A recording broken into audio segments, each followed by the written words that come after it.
Oh, there we are. I hit the wrong button. I was supposed to add us back to the stage and I hit the wrong button. But guys, welcome back to Conversations in Ken's Cafe. We've got a wonderful returning guest on the channel, and he's going to be on next Monday with Leighton Morrison as well. But Tim Hammond, you've had a fantastically, uh, let's say, experience in your life where something happened in your life that changed everything, took you down an entirely new path.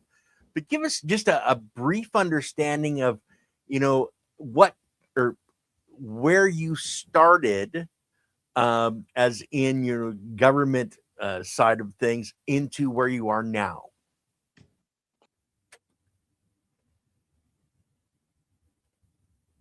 Are you not hearing me, Tim? Okay, I don't know. You're not hearing me at all?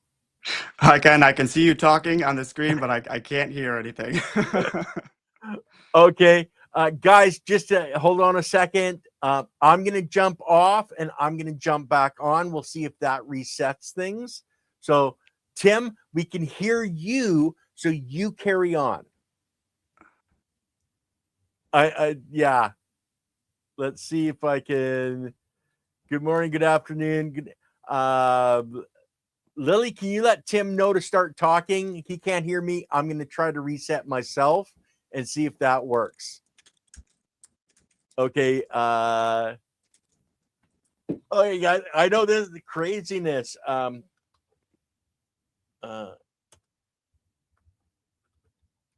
off.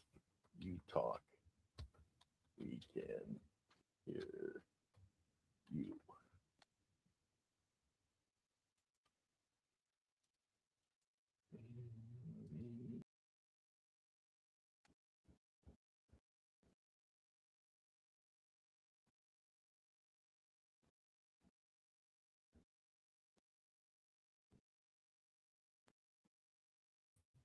Okay, can you hear me now, Tim? No. Okay. So you need to jump off and come back on. So let me put that up on the screen.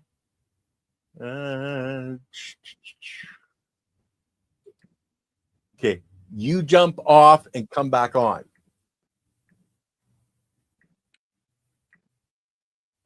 We'll go to the private chat. Oh, there he went. So I don't know what's going on, guys. Every once in a while, StreamYards has this interesting phenomenon. We'll see. Okay, can you hear me now, Tim? I can hear you now. I left and came back in, and now it's working. Yeah. Every once in a while, StreamYard has this issue where it glitches out, because we were talking in the background before the show, no problem. So it's like, okay, what's going on now? But I was just saying, Tim, that you've had an amazing journey that you've been on. And I wanted to start with where you were, so the government section of things, to where you are now. Sure, absolutely. Well, first, thanks for having me on, Ken. It's always a pleasure speaking with you. My background is I spent about 12 years working in intelligence analysis, disinformation investigations, and consulting across military, legal, and tech sectors. Most recently, I was a director for the College of Information and Cyberspace at National Defense University, which is the Department of War's premier educational institution for higher education. So this is where they would want to send their lieutenant colonels and above to get strategic level education about cyberspace and information operations issues. But before that, I spent years as a political disinformation investigator, where I was looking to identify and evidence inauthentic coordinated behavior online, botnets, and be able to conduct attribution analysis to see who was promoting these fake narratives and blowing them up. And they were usually aimed at either election interference or just trying to create enough digital stir that would eventually spill over into real world protests and issues. And so I supported international litigation doing that. I worked for a law firm, doing some privacy program management for establishing user data safeguards for a major social media company. And I started my career as a geopolitical analyst, specifically focused on the Mediterranean region, where I would train Marines who were going to be deployed to the Mediterranean region, and they would go through cultural education about the political systems, economic systems, social systems, geography, history, all aspects of culture before they go there so that they understand the foreign operating environment a little bit better and don't have to learn so many mistakes after the fact. But that's kind of like a wash over of what my career was and the world that I come from. So the why I asked you to go through that is I want people to understand that, you know, when it comes to data, looking at data, understanding it, Tim is an expert in this field. So let's talk now about, you know, where you are now and why you got there. Like, let's start with your Lyme disease. Sure. Yeah. Well, through that decade plus of working in these high-tech environments, I would have these regular crashes. And I had ever since middle school, and it was fine, but eventually these crashes got deeper and deeper, and then it would be harder and harder for me to come out of them. Eventually discovered the cause of this was late disseminated Lyme disease. Someone used the term chronic Lyme. And I had a multitude of other co-infections that were complicating it. One was Babesia, which is a single-celled parasite that lives in your red blood cells and compromises your immune system. It's actually a cousin to malaria. And so it was kind of allowing my immune system to be suppressed to where it couldn't handle the Lyme on its own. Like a lot of people that get Lyme disease and don't even know you get these co-infections and it complicates the picture. So a lot of people with chronic or severe Lyme, they're actually dealing with Bartonella and Babesia and Borrelia, which is the Lyme disease agent. But yeah, so the symptoms were always very hard to diagnose what was going on and always shifting because they, depending on which issue would kind of come to the forefront, those different pathogens express different symptoms. Um, the Bartonella has a lot of psychiatric symptoms. The Borrelia has a lot of arthritis types of symptoms. The Babesia caused extreme chronic fatigue and air hunger. So I eventually got to the point where I just couldn't keep white knuckling it through anymore. And I did become medically disabled for a time and was out of work, which was a really difficult period. I imagine, um, yeah.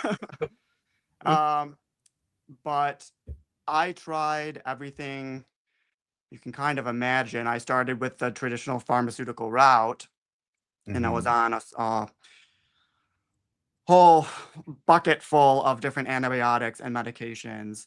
And who's to say if it harmed or helped, but it pushed me to such a brink where when you start treating and attacking the Lyme bacteria, it's going to release all of these um, toxin-like substances, these particles, basically debris, that are very inflammatory for the immune system. So it can cause something called a Herxheimer's reaction, which is where you treat something like Lyme, and then you get actually a flare or intensification of all of the symptoms. So it seems like in treating it, you're getting worse and worse and worse, but Yeah. that's just kind of a nature of it. The problem was, and I would learn this later, my detoxification abilities, in my world, I'd call it my redox potential, my body's innate charge, like how many electrons my water in my body is capable of storing, was too low to be able to handle this like nuclear bomb option I was doing. So I wasn't able to detox and flow all of that out and heal at the rate that I was just decimating. And I was decimating my own immune system too and my Yeah. microbiome, which I'm probably still recovering from. So I switched to what seemed like the opposite paradigm, like naturopathic remedies. But I found that most of these approaches were adopting the same mentality of what can I throw at the body from outside at it. And instead of pharmaceutical pills, this was different herbs and supplements. But really, I got to the point where I just wanted to best understand from first principles what were the environmental conditions my body needed to activate and support its innate healing capacities, because I really felt like that was what was missing. And I noticed over the course of several years that every summer when I was outside working in my garden, barefoot on the grass, under full spectrum sunlight, my symptoms would really alleviate. And then Mhm. every winter, when I'm back indoors under artificial light all the time, high non-native EMF environment, working behind the computer, my symptoms would really, really flare up. And it was always intuitive that we kind of all know that nature is healing, time and nature is good for you. Yeah. But having an intelligence analyst background, I really needed to understand why. I need to know the mechanisms of action at play here. Yeah. Um, maybe for it to feel real to me, even though I should have the ability to listen to my body. Um, so that led me to from biochemistry, which is the paradigm that everything I had tried was in the biochemical paradigm, looking at life at the level of molecular interactions. And that's these Mhm. pharmaceutical drugs, these supplements, and dealing with the pathogens as well.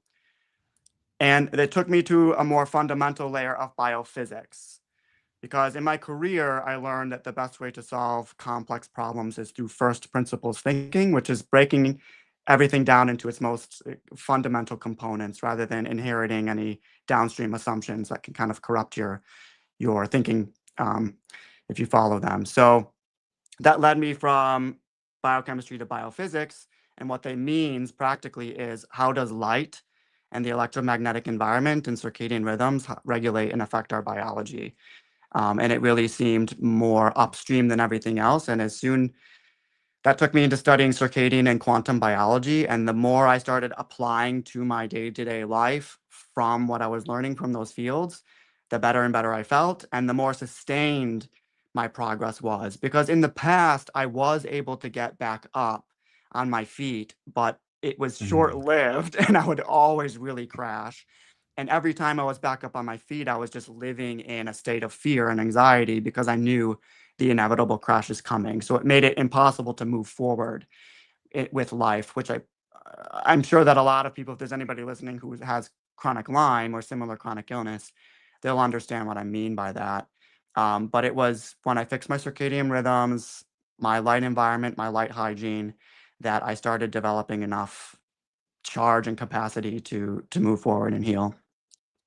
Well, and that's one of the things, you moved into that direction and you're recharging your entire body, all your cells, all the biology that's inside the cells. And you mentioned quantum biology. And guys, if you don't understand much about quantum biology, we're going to the energetic side of biology and what actually powers the biology in our bodies, in our plants, on our very planet. And that's where you mentioned, like going out barefoot in the summer, connecting with the planet, connecting with the people refer to as the Schumann resonance.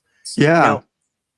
Now, everybody, if you guys look in the window behind Tim, you're going to see two different lights, and these are lights that Tim has to help him, you know, energize himself and his biology, his cells, to not have that stress of going into those down cycles. But Tim, let's talk a little bit more on the circadian rhythm, because you found that cycle of morning and evening light was actually very important as well. Yeah, definitely. And I'd say that that's kind of step one. So your Mhm. circadian rhythms are biological rhythms that are operating on roughly 24-hour time scales that regulate everything from your sleep-wake cycles to your cellular regeneration, hormone regulation, neurotransmitter production. The vast majority of the processes in your body have some sort of circadian regulation. And that's because we evolved on a spinning planet that's orbiting a star. So we have Mhm. regular cycles of of light and darkness. And that availability, light is electromagnetic energy, right? So that increase in electromagnetic energy and then the decrease in electromagnetic energy, that creates other types of environmental changes, like those in temperature, those in moisture levels. And so early life, needs to maintain internal homeostasis or relatively stable internal conditions amid constantly external fluctuations in an external environment. So the way to do this is life evolved circadian clock genes in our cells. And this is bacteria, plants, animals. We all have these. And the reason is because it's a means of predictive adaptation. So if you were to watch a sunflower plant, you'd see that its leaves droop at nighttime. And then it starts perking back up and turning and orienting to the east, actually before the sun has risen above the horizon, just before. So that's called heliotropism, or tracking of the sun. And it cued scientists off to where if it's predicting this, there must be some biological clock mechanism that's a means of predictive adaptation. And that's exactly what they found. And the molecular mechanisms behind circadian clocks won a Nobel Prize as well. I can't remember the exact year, maybe 2017. But yeah, it's fundamental to how we operate and how our biology runs, because it's the evolutionary context for the planet that we evolved under, and the sun and the specific range of electromagnetic energy that it has is the source of all life on Earth. So practically speaking, what that means is in the early morning, when the sun is low on the horizon, at that time, there's no direct ultraviolet radiation because UV gets scattered by the atmospheric gases that it has to go through. So it's only available when that's later on the day, when the sun is more direct and doesn't have to travel through so many atmospheric gases. But what that means is there's an early signal in the early morning that's this kind of balanced peak between the red and blue hues. And that's a signal to the eyes and direct to the brain to kickstart a master clock in the brain. So in your brain, you have something called the suprachiasmatic nucleus, or SCN, and it serves as a master clock. And it reads the light environment, the specific wavelengths of light in the environment, to know what time of day it is, because those wavelengths are always dynamically shifting as the sun travels across the sky. And its role is to distribute all that light timing information to all the peripheral clocks throughout your body, and your muscles, and your liver, and your pancreas. And they need to know that timing information in order to know whether to upregulate or downregulate their activities. So for example, this blue light is a daytime signal that is very stimulatory. So it's going to activate the pituitary gland. It's going to raise our cortisol and our blood sugar to get us up and going for the day. So you want that early low angular morning light exposure to burst your cortisol high, and then it'll slowly decrease throughout the day. Meanwhile, you have melatonin that's going to have an inverse wave in relationship to that. So at night, when that blue light diminishes, that's a signal for the pineal gland to be the primary activation, have that pituitary gland off, cortisol down, and ramp up the melatonin, because that's essential for cellular repair, autophagy, apoptosis, healing while you sleep. It's not just melatonin is not just a sleep hormone. It's the hormone of regeneration while you're sleeping. So an artificial blue light at night would be a daytime signal that impairs that melatonin release. So even if you feel like you're sleeping fine, you're not going to get that regenerative capacity you could. So there's kind of two ends to that circadian perspective, that getting ample, regular, low angle morning sunlight exposure outdoors through the windows doesn't work because they filter the wavelengths. And then blocking the artificial blue daytime signal at night that all of our LEDs, our screens, our phones, our TVs all emit a sharp peak in this blue daytime signal. So that's kind of around the world of the circadian, but happy to answer any more specific questions about it from you. Well, I know I tell people all the time, and like Lily put up here, the healing takes place as you sleep. And it's exactly to the point. We often, the old saying of your kids, they sprouted overnight. It's because that's when the cells are actually building and growing and, like you said, repairing for our health. And that's how much importance people need to put on the proper sleep cycles in your body. Now, I did want to mention, like I studied bees a long time ago, 6 or 8 years ago. inside the hive where it's totally dark and you would never know, they never see the light inside. When a bee comes back from a flower patch, it comes in and it does a dance inside to let the other bees know exactly where the flowers are. And it also gives directions based on the sun, where the sun is in the sky, where it can't see where the sun is. And it can give timing where it'll actually adjust its dance to say, okay, now it's 4 o'clock in the afternoon. The sun's over here now. So you need to travel this direction for this long. In tracking the sun, they in knowledge inside of the beehive, inside of the bee, can tell them exactly where the sun is and as it moves across the sky. And our cells inside of us, Yeah. as Tim said, we do the exact same thing. We just don't ever think about that. And that's the problem, because our thinking has been warped into only seeing, A, B, and C, when there's, so much more there. And Tim, your research and your analytical skills have really taken your understanding to a level where most people would never guess that this is actually happening. And I appreciate you so much for taking the thousands of hours that you have to bring this information. Now, let's go into the light, because you have an orange light and a red light there. Yeah. So what's the difference? So I'm using, obviously, first I'll explain what the problem of our modern artificial lights is. Please. So in the early 2000s, incandescent light bulbs were phased out of the market because they were seen as energy inefficient because they give off heat. Well, that heat is actually infrared light.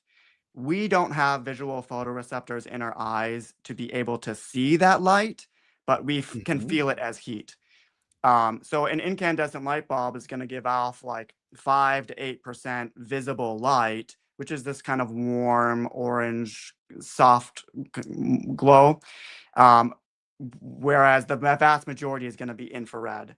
So economically, that was seen as thermal waste and economically inefficient. We're spending money for heat, and that's not helping us see. So LED technology, what it enabled us to do was to isolate the visible spectrum, increase the sharp spike in blue because that really helps us see bright and clear the most, and then completely remove all of the infrared.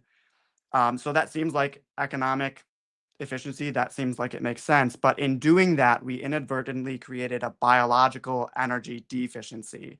The reason for that is just because we can't see it, infrared light is an essential nutrient for the mitochondria in our cells. So in all of our cells, except for red blood cells, you have hundreds to thousands of mitochondria, which most of us know are the powerhouses of our cells. They create our energy. Think of like a turbine. And its spinning process is pumping protons through it to create ATP. Well, the infrared light absorption in this water, adjusting the viscosity of that water, helps this turbine. They can't hear anything from back. Okay. Guys, I'm sorry about having this audio problems. Tim and I can hear each other fine, so it obviously it is something that's going on in the back end with StreamYard. We'll see if we can get this solved. Wife, can you hear me at all, or you're not hearing anything? Okay, you talk, Tim. I'm back. Okay, guys, can you guys hear Tim? You keep talking, Tim, and we're hearing you now. So, Lily, can you hear me? Can you guys hear me at all? Was it just Tim? I'm wondering if it's your Wi-Fi that's having an. Yeah, they can hear me. Well, Tim, sorry, guys. We'll carry on. We'll see what happens here. Technical difficulties. We roll with the punches. That's what life is all about. Well, it must be the sunlight going, hey man, we don't want you guys to hear anything, okay?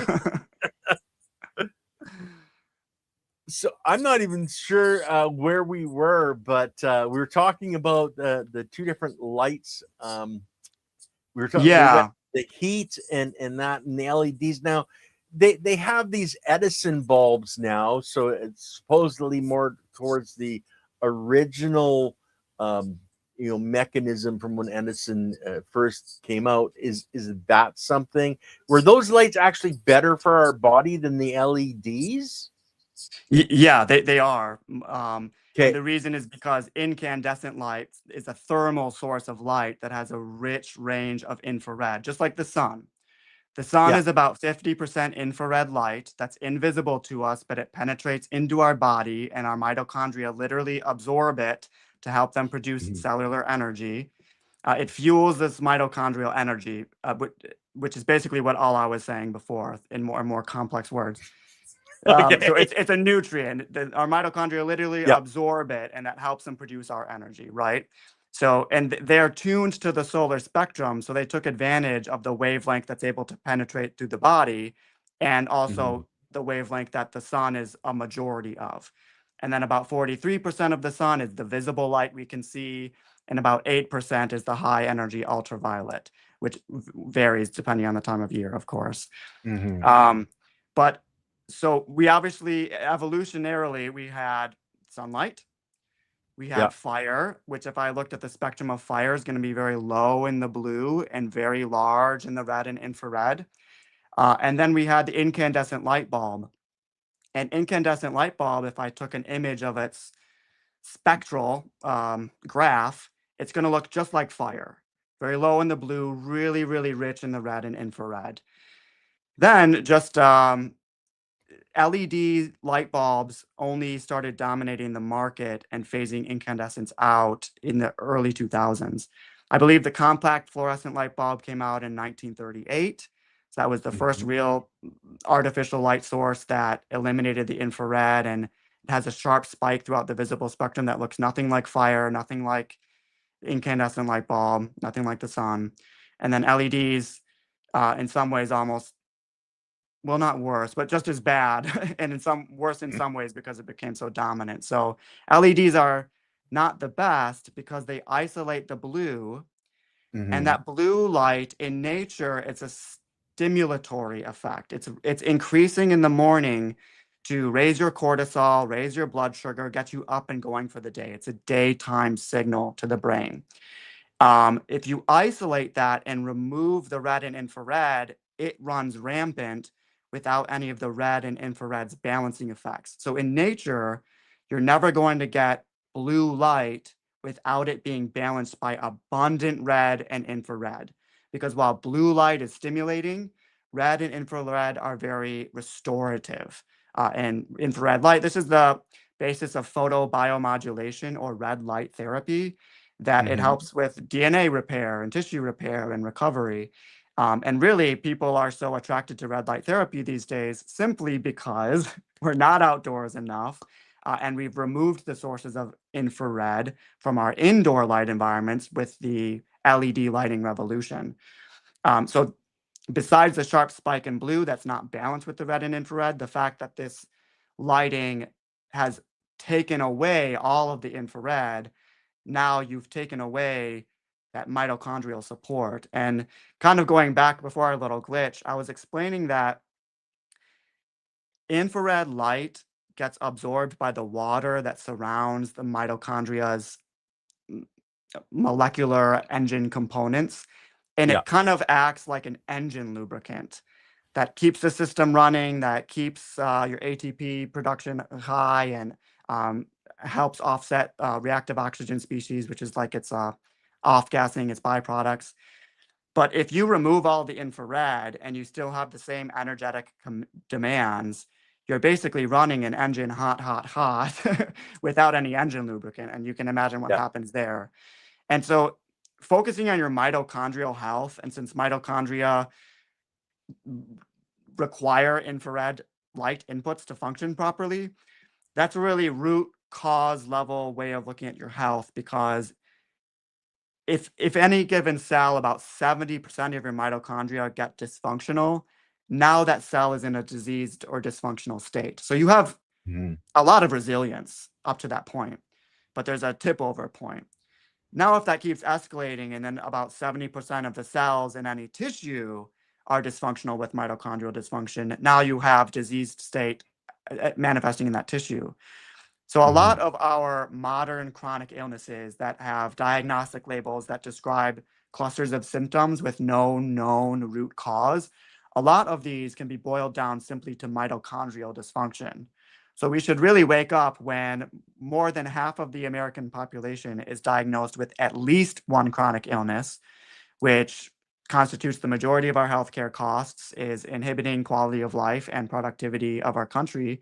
Even from my perspective, from my previous career, it's a national security issue. We should really be paying attention to circadian rhythms and our light Mhm. environments, our electromagnetic environments, because that is having an effect on our mitochondrial function, and mitochondrial function is at the root of our health. Okay, so we know what the problem is now. Okay, is we've switched over to LED, and I'll be honest, I have LEDs throughout my house. Um, if let before we go into that, let's go to the plants though. Okay, Yeah. how is it affecting our plants? Because you know I do growing indoors. I'm in Canada, so I get winter. I can't grow outdoors in the winter. So of course I'm using the LED lights for growing my plants. Um, how is if I'm going straight at LED without the red and blues in the spectrum, if I'm going mainly the white, how is that affecting my plant growth, and is that something I need to be concerned about? I think it's a really interesting question. It doesn't affect them in the same way because for photosynthesis, plants predominantly absorb in the red and blue wavelength range. They reflect green, which is why we see green, and they also reflect infrared. So this is why if you Okay. get a little bit too much sun and a little bit too much UV exposure in a day, go sit under the shade of a green tree for a little while because it's reflecting infrared light that helps repair some of the DNA damage that the UV can cause. So that's always very restorative. It's another Yep. mechanism of action why forest bathing or taking a walk in the forest, Shinrin Yoku, why these are actually healthy for you. And there's also a effect of green light through the eyes that increases your endogenous enkephalins, which is an endogenous opioid that helps with pain relief. So there's a lot of interesting kind of side tales there. But so the infrared deprivation inside your home is not going to necessarily negatively impact the plants as much as it's going to negatively impact you. Okay. Um, However, the circadian biology, they also are circadian organisms. So the timing of that light, and they have circadian clock mechanisms as well, would be something that you could experiment with and just consider. Hmm. So because as a grower, we're in that environment on a regular basis. you know is that going to, like, I know we wear glasses because of the brightness, etc. Is it something that we really need to be concerned with, because there's people that they're in that environment for 8 hours out of their day, working there? Is it something we need to be aware of that could be damaging us, that we need to look at something else as well? Yeah, another good question because it's very practical. And I've worked with a few clients who had this exact profile. They are growers. So they Hmm. were inundated and under artificial lighting conditions all day long. So the best thing to do is to kind of charge yourself up first. If you can prioritize, get outdoors when the sun is crossing the horizon at sunrise, because the balance peak in the red and blue wavelengths at that time is going to set that circadian clock mechanism in your brain so that all the Hmm. systems know what time it is and can operate cohesively together. So that's foundational. So even if you can step outside for a few minutes, that's good. And then if you're operating within that artificial light and dark environment all day long, that's okay, but if you can, just take some regular sun breaks. So if I'm Hmm. out working indoors for 90 minutes, if I can spare 3 to 5 minutes every 90 minutes to just go outside and look around and get some of that natural full spectrum light exposure in my eyes.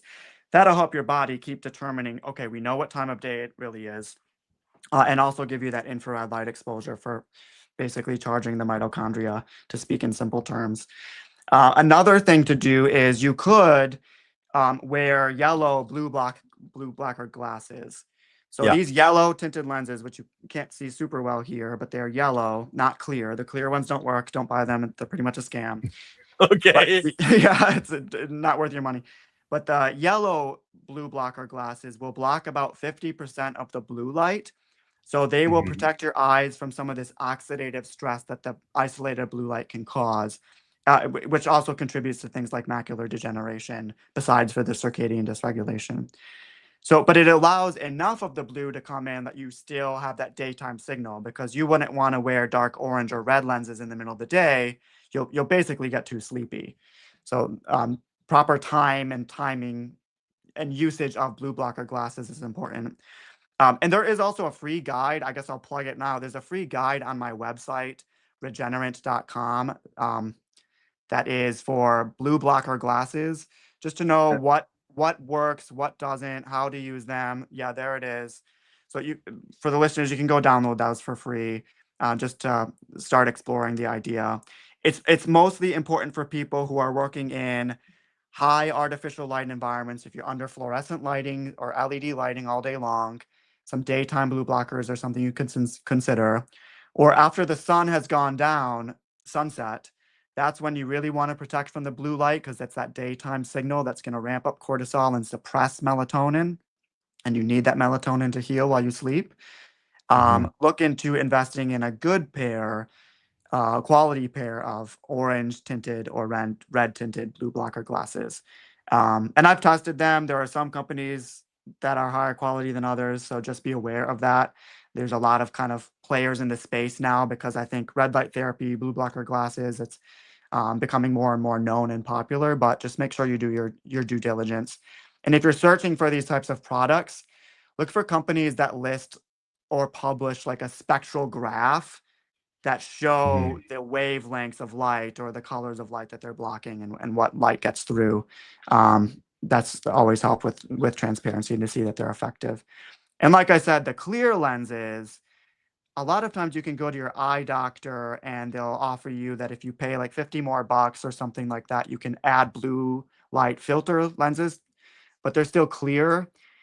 And it's not really false advertising, because they do block a specific range of blue light, but they're not blocking the specific range of blue light that's emitted by our LED devices. So there's a gap there that's rendering them effectively useless. And then people will say, "Oh, blue light blockers don't work, or they're a scam." Well, yeah, that but you're focusing on the wrong type, the wrong ones. Well, it's But always been buyer beware, by and everywhere. like you have, and I'll bring it back up on stage here, the blue blocker glasses guide, guys. Take a look at Regenerate, and come here. Take advantage of somebody that's done the research, and you can really, not end up having the problem. But I do want to point out, the circadian optimization guide that you've created, and this, and I asked him before the show if he could do the audio version of it, because it's like, Yeah. oh my goodness, you've done, I don't know how many hours you had to put in to create this. But guys, if you have the chance, this is something you want to buy. If you're interested in this, you can't find somebody better, as far as I'm concerned. Uh, and believe, I'm not getting a cut. I wish I was. Okay, but I mean, I paid him to say that. oh yeah, we got something going on here. Yeah, no. Uh, but this is, I always said, find voices that resonate with you, and Tim resonates with me because I've known Tim and I've followed Tim for several years. He's somebody that I know I can trust, just because he's done his research. It's his own health that he has healed with this information. and you can't find many people that can talk the talk because they've walked the walk. But Tim, what else would you like us to know about your guide before we go on to something else? Sure. So the guide, if there's people out there like me who are just like, I am endlessly fascinated by the science of how light affects and regulates our biology. Um, so I can really nerd out about it for hours and hours. And if there's people who are like that, the first part of the guide explains the science of circadian biology with through an evolutionary lens of why we develop these circadian clock mechanisms. And then it goes into a breakdown of what light is. In the beginning of this, I talked about thinking through first principles to solve complex problems, and that's breaking things down into their most fundamental components. So we kind of take a step back in the guide and ask the question, what is light? And then so we explain the electromagnetic spectrum. And in the guide, I provide examples of biological effects that each wavelength or color of light have, whether that's red, orange, yellow, blue, green, all of the evidence and studies we have so far. And critically, how in natural sunlight, those wavelengths of light dynamically shift across the day and have all these balancing effects with each other. And then our artificial lights, we isolate specific spectra and remove others. And then that has biological consequences because it doesn't fit the native electromagnetic context that we evolved from and to which we're adapted. And if you think about it in recent history terms, I mean, phasing out incandescence and having these LEDs just since the early 2000s, this is an incredibly recent environmental evolutionary shock to our biology. Um, and kind of stepping away from the guide for a second, going back to something you said about just our species, we're creators, we're thinkers. We're like fish in water. It's a metacognitive problem. We never seemed to consider the effect of light on our health and our cognition until we pushed the bounds with our technology and our environmental Mhm. changes so far to now we're having the effects, and that allows us to learn. So a lot of times when the world feels so depressing and things, but we're pushing the bounds, we have the opportunity to come back and change the technology in ways that are not biologically detrimental but supportive. But So back what to the you're guide. saying So is we had to get smacked in the head hard enough to wake up and go, "Oh man, we loused up. Now we got to go back to the starting board."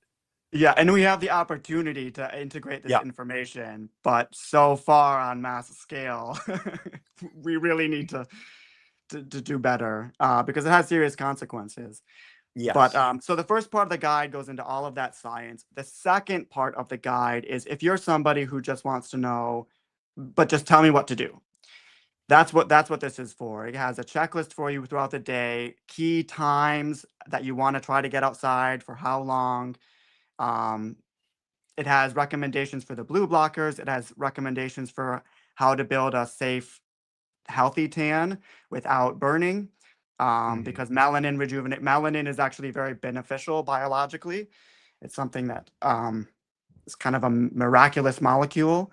But there's important nuances to UV exposure, so you want to learn about that there. So that's all the practical, actionable information. And what I like about circadian and quantum biology is like, yeah, the science can get pretty complex, but the application of that science couldn't be more simple.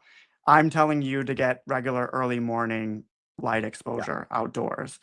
I'm telling you to block artificial blue light at night. And most of these tips, if they're not free, they're very affordable and they're completely accessible. So I like operating through this decentralized model. To me, circadian and quantum biology is this new paradigm of decentralized medicine. And from my past career, I did a lot of network analysis. So I understand implicitly that centralization brings the risk of single points of failure. And if you're talking about society at large or biological systems, or if I look at how nature's systems are designed, they're decentralized. We look at the mycelial networks underground. These are decentralized systems enabling information and energy sharing without single nodes or points of failure. And so our food systems should be the same. Our access to the sun, nobody's charging you money or exploiting you to have to Not go yet, through. anyway. Yeah, we all have the right to be in tune with nature because we Mhm. are nature. And it's accessible and affordable and it's right out your door. And so I also find that for somebody myself who lost hope because I was so sick for so long, this was the information that also instilled me with hope because it was so empowering. Because I had already drained my wallet with all these medications and everything. It didn't cost me anything more to fix my circadian rhythms, Mhm. and just get in tune with our biology has an innate healing intelligence. It just needs the right environmental inputs to be able to enact on that. It's all about the biology. Yeah. Well, and the thing is that this is how I named the channel. Is I did the deep dive. I took it down, like you did, Tim. And I started out, okay, well, here's soil, and to be healthy, it's all this, and then I started going down deeper and deeper and deeper. And like the wife says, I jumped into the rabbit hole, and then I found the wormhole. And when I came out the other end of the wormhole, I went, oh, well, geez, it's all about the biology. If I can make my biology happy, everything's happy, whether it's my garden or myself, because we're just made of cells. And who's Yeah. controlling the cells? Oh, that damn biology. But we also know you need the building blocks, and then you need the energy. And the sun is the energy, frequency, vibration. Light Yeah. is all three of those. And that's one of the things that we need to understand is we need to be out in that light. The plants need to be out in that light, whether we're creating it indoors like I do for an indoor growing environment. But I wanted to talk about clouds now. Okay, it's early in the morning, and it's a cloudy day. Do I want to go out there and do that morning exercise, looking at the sun, doing the sun gazing and first thing in the morning? Or do I want to only do it when it's a clear sky and I can see? That's probably one of the most common questions I get. So the cloud cover, it essentially doesn't matter. If you Mhm. can spare on a cloudy day to be out there just a little bit longer, that's going to be better. But I mean, there another aspect of the circadian regulation is something called lux, which is the measure of photons within an area, or basically the Yep. light, the brightness, the intensity. In your house, even in the brightest room, it's going to be like 20 to 100 times less bright than even the cloudiest day outdoors. So even stepping outside on the cloudiest day, you get that lux signal in the morning that's going to help wake up your cognition and your body to be ready for the day. And also, there's still ample, ample, ample infrared light. You're swimming in infrared light. You can't see it, but it's still there, even on the cloudiest day. So that matters. And also, you don't need to see the sun. So if you're in an apartment complex or you're living in a forest and there's a lot of tree cover, I really enjoy being able to directly see the sun as it's crossing the horizon. You never want to look directly at it when it's not on the horizon. You could cause retinal damage, of course. Yeah. But, those photons, those quanta of light, they are refracting and bouncing everywhere. So just wake up. First thing, before you look at any artificial lights, before you look at your phone screen, which is going to be this noontime signal to your biology, you want to go outside, get the natural light signal to your brain, to your suprachiasmatic nucleus, that master clock. Just go outside, look to the clearest part of the sky, look to the east, and just absorb that. And so if you're somebody who's chronically ill, I'd say like if you can be out there every day, 15 minutes a day, 20 minutes a day, that's great. Um, Consistently, if you are rushing your kids to school, if you don't have that time, do whatever you can. I think of it Mhm. also like if I'm kicking a wheel down the road, if I'm going out consistently every morning, even if it's just for a couple minutes, but I'm doing it every morning, I just have to tap that wheel to keep it going, right? It hasn't stopped. So that momentum matters for these clock mechanisms. So consistency over perfection. If you are stuck indoors and you can't get out, then open up a window. If you're in a car during that sunrise time, crack open the window of the car, let some of that full spectrum light come in. Another question I get along these lines is, well, my bedroom faces east and I've got these nice windows And I always like waking up with the natural light, but still go outside because our windows are designed to specifically block infrared, and they block a good amount of the red as well. So that it's causing spectral distortion that's highly blue shifted, even without the blue artificial lights being on. So still important to step outside without the intervention of windows or glass. And of course, not be wearing sunglasses. Well, yeah, exactly. No, I have screens because mosquitoes up here. We got a lot of mosquitoes and bugs that would fly in my windows. How about that screen? And I just want to say, Cheddar Bob, reach out. We wanted to get your wife on with Leighton. So I don't know if Leighton's pushed you or not, but Cheddar Bob, reach out to me so we can get you on. So let's go back to the screen for the, is that going to affect and block, or is that something that doesn't really matter? That's going to lower the lux a little bit, but obviously there's always little holes. It's allowing full spectrum light to come in, so much better than a window.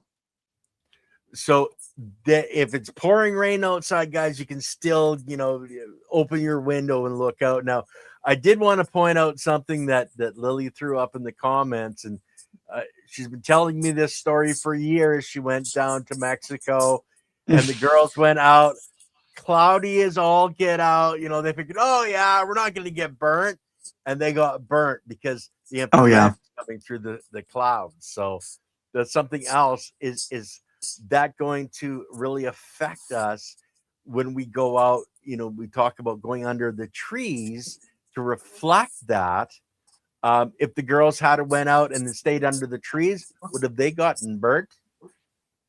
But they could, yeah. So this is a very good narrative because you have to develop what's called a healthy solar callus over time, or basically a tan.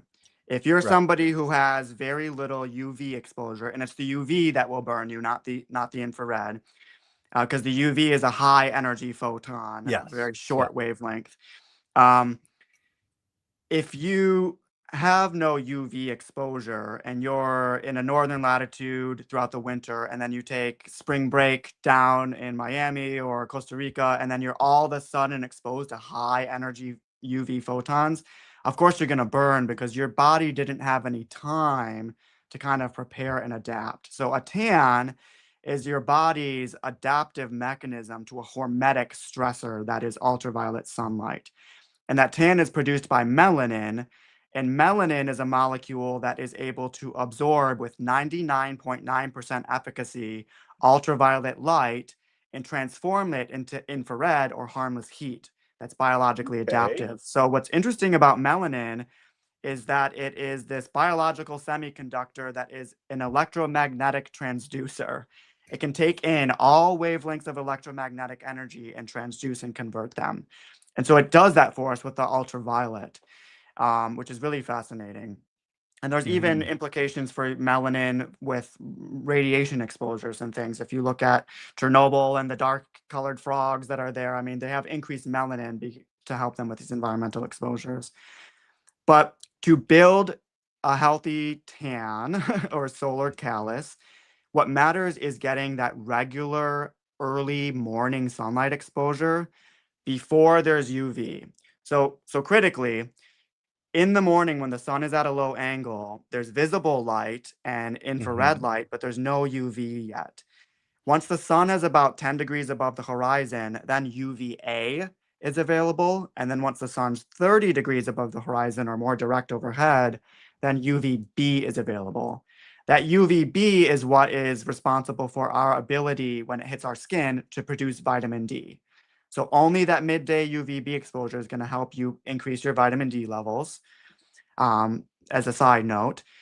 But going outside regularly to get the early light, that red and infrared, is going to stimulate filaggrin, which is in the skin, and it's going to help create a breakdown of something called urocanic acid that acts as a natural UV filter, kind of like an internal sunscreen. So you need that early red light heavy stimulus consistently to increase these levels to prepare you for the UV exposure. And then you need to be slowly and safely working into that UVA window, which is going to darken and deepen the pigment of the melanin you already have. And then over time, work into the UVB, which is going to stimulate new melanin. So you work on that consistently. As soon as you get an erythema response or a pinkening of the skin that is not a burn, that's your cue to go into the shade, put on some clothes. And I would also recommend, when you're trying to do this, avoid the use of, well, obviously sunblock, because then you're not getting the benefits of the UV. And when you do need to put sunblock on, opt for mineral sunscreen, not chemical. So just something like Yeah. a zinc oxide. But put on clothes, go under the shade of a tree. Yeah, see, these are some of the, I lost my train of thought, but these are some of the tips for building melanin. And also your diet matters. So consuming a diet that's rich in DHA from things like fatty fish, consuming a diet that's rich in carotenoids from things like carrots. These will help your body produce that melanin and the things like urocanic acid to protect you. And also avoiding a diet that's rich in like inflammatory seed oils, industrial seed oils like canola oil, because they have a very high oxidation rate. So when they are deposited in your skin and then hit by ultraviolet light, it will increase your propensity to burn. And now I remember what I was going to say about the Okay. sunglasses. Sunglasses are blocking the UV signal direct to your brain. Your eyes are a direct extension of your brain. So your body can't develop these natural hormetic stressor adaptations to protect you from UV and benefit from it at the same time if you're blocking the signal. So I'm telling my brain that there's no UV in the environment if I'm blocking all of it from my eyes. So use them wisely. A smart time and place to use sunglasses would be if I'm boating and there's that high reflection and glare, if I'm skiing, things like that. But you do want to allow some ultraviolet light to get into the eyes, which would be, contrary to what we are told. But it is important even for things like serotonin and dopamine production in our brain to help us with our ability to focus, our overall sense of well-being. So really important. So again, there's another free guide on there, Melanin Rejuvenation Guide, Safe Tanning Guide, that also gives out this information and more. Because if you follow those steps, then you can go on vacation and enjoy the sun and not get like roasted because you don't want to burn. Now, You want the infrared benefits. saunas, because Yeah. we're talking about the early morning and having the infrared to start the process. Would an infrared sauna be something that somebody can use to start that process? I don't think so, because it's also the balance of visible red. So there's a cost, there's some bleed over between the effects of red and infrared light. And I just don't think you're going to get the right proportions or intensity that the sun has. However, infrared saunas are a great healing modality, very therapeutic. I really like infrared saunas for the fact that infrared penetrates the body and it expands something called exclusion zone water. I believe you're familiar with the work of Professor Gerald Pollack. We have we've had him on several times. I'm trying to get him back on, but he hasn't been feeling well. So Okay. Yeah, genius of a man. So he's coined it this biological water, exclusion zone water, and it's this special kind of protective gel form of water inside and around our cells. It gets absorbed by the infrared light and it helps it expand. And it's yeah. actually not a liquid, it's this gel state that acts like its molecular structure is like that of a liquid crystal. So it excludes solutes.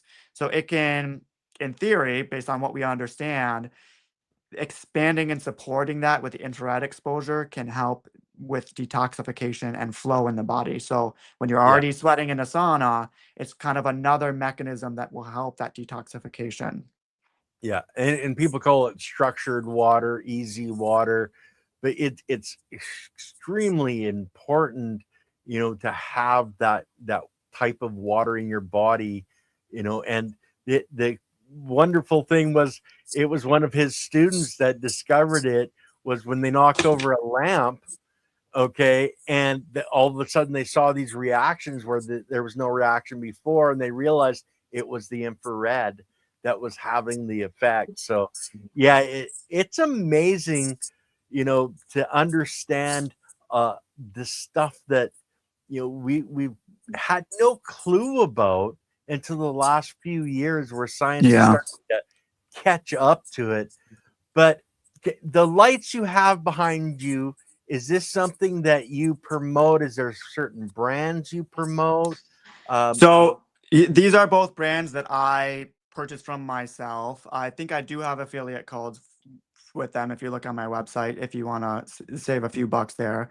So one, I believe is the lamp called from healthlighting.com. They sell these Chroma light bulbs that are just full spectrum incandescent bulbs.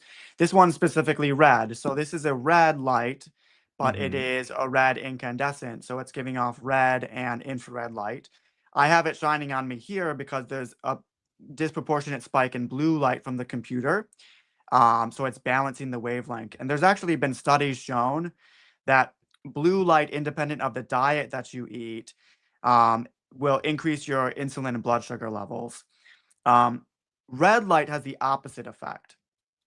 So Okay. just shining red, if you're balanced the spectrum, if you're working on a computer all day long, you know, insulin management, blood glucose, this is a kind of downstream issue or upstream issue for things like neurodegeneration, weight management, all of that. But balancing the spectrum by just adding a source of infrared, an incandescent light bulb, a red incandescent like I have here, is able to help mitigate and offset and balance that. The other one here, just for the brightness, this is something from a company called Chroma, and they sell this sky portal device. And I'm able to shift it so that if it was the middle of the day, it would be a brighter blue, but they've emitted the specific wavelength of blue light that we know to be the most detrimental, while keeping some cyan and other forms of blue that are still really important for our circadian regulation. So it really helps. When I was working in the Department of War or Defense, this is something that I had on my desk, and I had the overhead fluorescent lights off just because I couldn't concentrate, caused such headaches and Yeah. really bad issues with focus. And I was working in environments where I needed to maintain competitive advantage and high capacity for critical thinking. So to be able to do that, I looked like this freak who changed all my life. But I didn't care because I had a competitive and critical thinking advantage. So Yeah. Well, and that's the thing, when you find something that works, you want to keep using it. But before we head out, I live in Canada. Up here, we don't get a lot of light in the winter, and a lot of people have problems with that. The wife and I have a good friend. She had to buy a special light, um, to try to get enough light because her mood will come down if she doesn't get enough light. Do you know much about that? And can you speak to that at all? Yeah, obviously some of these can be helpful. A lot of the traditional sad lamps that you'll see, Hmm. I don't see a lot of good science behind because they lack this full spectrum. They lack the infrared and red even, and are again just kind of a sharp spike in blue that are almost amplifying an indoor lighting problem that we already have. And so a lot of these people, it could be causing even more stress, even though you do want that bright light stimulus. So there are other companies. I would say look on Chroma's website. You can use Regenerint for a code. I'm an affiliate of theirs. Look for others as well that have circadian biology in mind. Hmm. And there are some therapeutic panels out there. EMR Tech is a company. I think Mitolux is a new one out there. There are these photo biomodulation companies or red light therapy companies that sell red light therapies panels, but a lot of them now offer red light therapy panels that also have LEDs that emit ultraviolet to Okay. allow some of this full spectrum light. So Chroma, for example, has a device called the Trinity that has 3 modes. You turn one on and it's just red and infrared. So if I need like tissue repair, an injury, something like that, that's good to shine on. Then it has a UVA mode that will help with the circadian regulation I would want in the morning. So that would probably be what I would recommend because that UV stimulus for the circadian regulation and that brightness, it's balanced by the restorative red and infrared rather than that's just a bright white blue LED.